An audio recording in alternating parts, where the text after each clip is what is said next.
Pumanaw ang veteranong aktor na si Ronaldo Valdez sa edad na 76. Si Valdez ang ama ng singer-comedian na si Jano Gibbs at singer-actress na si Melissa Gibbs. Namatay ang veteranong aktor sa pelikula at telebisyon na si Ronaldo Valdez nitong Linggo ika-17 ng Disyembre. Kinumpirma ng Quezon City Police District ang kanyang pagpanaw. Ayon sa ulat, ang sanhi ng kamatayan ay hindi pa nabubunyag.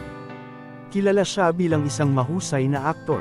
Nagbida siya sa mga pelikula tulad ng The Floor Contemplation Story, at Seven Sundays, pati na rin ang mga serye tulad ng Mula sa Puso, FPJ ang Probinsyano, at I Love Betty La Fea. Isa sa mga pinakahuling proyekto niya ay ang Katniel series na Too Good to Be True. Ginampanan din niya ang unang Filipino Colonel Sanders sa mga advertisement ng Kentucky Fried Chicken o mas kilala nating KFC. Noong 2015, ginawaran siya ng Golden Screen TV Awards, Helen Vela Lifetime Achievement Award para sa drama.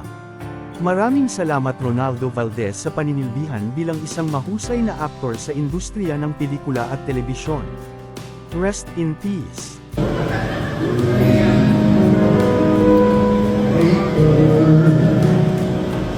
You're such a heartbreaker.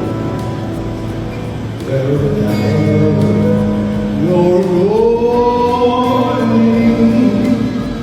I'm going that way.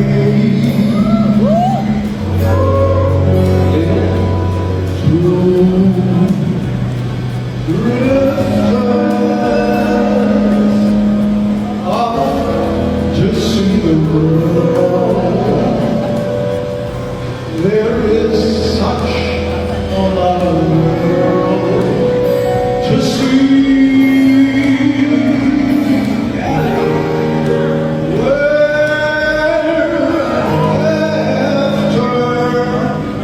after the same